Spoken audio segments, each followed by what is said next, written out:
So for the next part of the Frankenmill project, I'm going to begin working on the front y-axis mounting plate. This plate I'm going to start out oversized again, since I'm not entirely sure what I'm going to end up doing. I'm probably going to have two plates sandwiched together for the way covers as well, so this will function as way cover. Will be one of its primary purposes. Also, it's going to be wider than the base of the mill, so that if I want to mount my DRO scale off of it, I can, rather than trying to make an angled block, or if I want to be able to move it further out or anything along those lines, I'll have options there. Also, this can be used for y-axis hard stops, and we'll get into that a little bit more as we produce the part. And finally, it can be used for limit and home switches for CNC purposes. Those are at least the primary goals of this. I guess one other that I forgot to mention is using it for a chip shield in a chip shield mounting location. So to begin, I'm starting with a piece that's 7 1/8 inches long, and we will end up cutting that shorter, so the length isn't really critical. It's 3 inches tall, and I don't know if I will keep that measurement or cut it shorter, and then we're 1/4 inch thick. Okay, so I've done some rough layout now on the piece, and this is the back side of the piece. I measured up and found that the center line of that screw was about 1.96 inches on my machine. So I've marked that across here. And then I also marked the center line just of the workpiece and put a punch there. So I'll start by drilling this out to 3/8 for a registration mark, and then we'll probably end up enlarging it to 7/16 long term. And I put a couple of drop lines here off of different radiuses.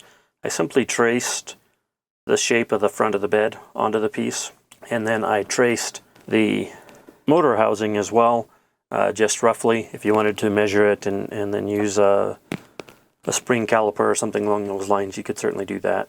I actually used a spring caliper here, although you can see I slipped a few times.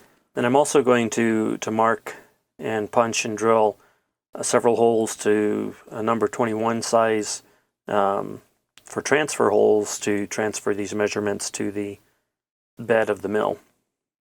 Okay, so I've got our plate clamped up here, and I've got a center drill started, and we're going to do a 3/8 inch hole here to register it on the rotary table. This isn't the best clamping setup because I have quite a span here with no support. So ideally you would have either a small machinist's jack, if you could find one small enough, or another 1, 2, 3 block in here, or some other method of supporting that. But I'm just going to wing it here, since if we deflect this plate a little bit, it's not that big of a deal.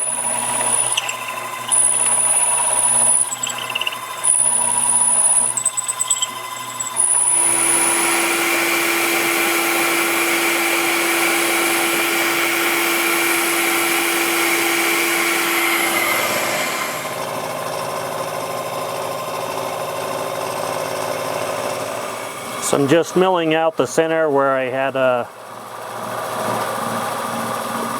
socket head cap screw helping to hold the piece as we were taking the heavier cuts on the perimeter.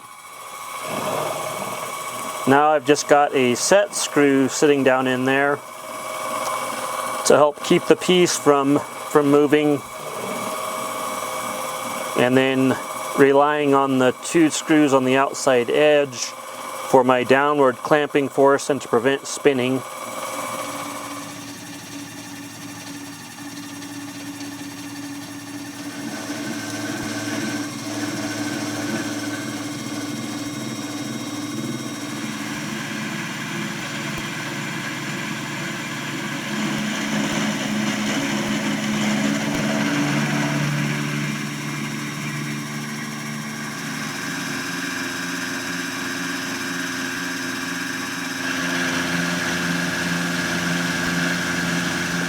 So I've gone ahead and flipped the workpiece over.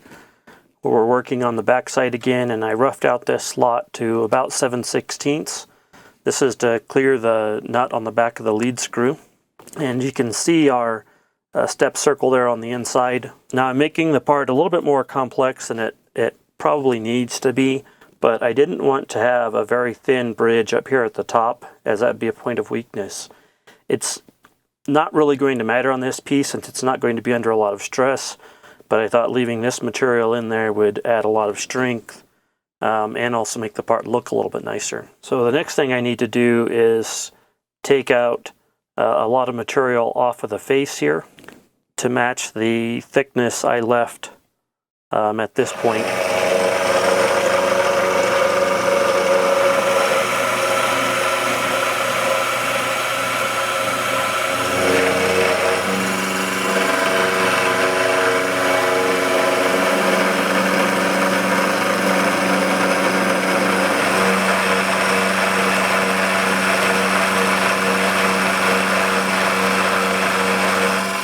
So I've roughed out the material over on this side. How close you want to get to the edges and how fine you want to do this is really up to you. This portion is going to be on the back side, so you're not going to be able to see this, but I will end up taking some cleaning passes on this, but I'm probably just going to leave the finish rough with this roughing cutter. So I've gone ahead and finished wasting out the rest of this material and cleaned up some of the right angle edges, if you will.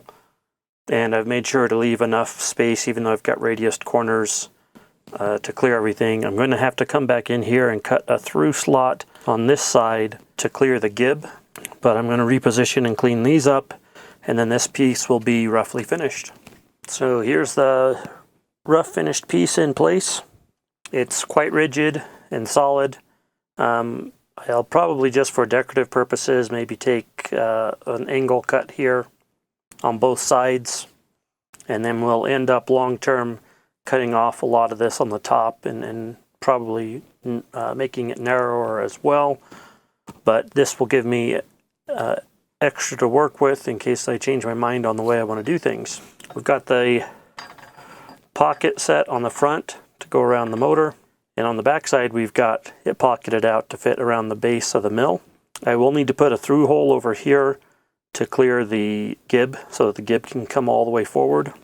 And I will need to transfer and drill mounting holes at each of these locations to secure it to the base. Then I'll be cutting a piece to go across the front, and I'm trying to decide how and where I'm going to do that, but that will be the front way cover mount. I think I'm going to take the way covers from being clamped from here on up and over the top. That'll just give me the most flexibility rather than having it come straight off the back. But both are options depending on what you're wanting to do. So I'll finish up the detail work and the mounting off camera, and that will complete this portion of the Frankenmill project. Hope you've enjoyed watching. Be sure to subscribe if you want to see the remainder of the Frankenmill project and how everything ends up coming together, and give the video a thumbs up. So please feel free to leave any comments, suggestions, ideas that you think I should try to incorporate into this. I more than welcome those and look forward to hearing from you all.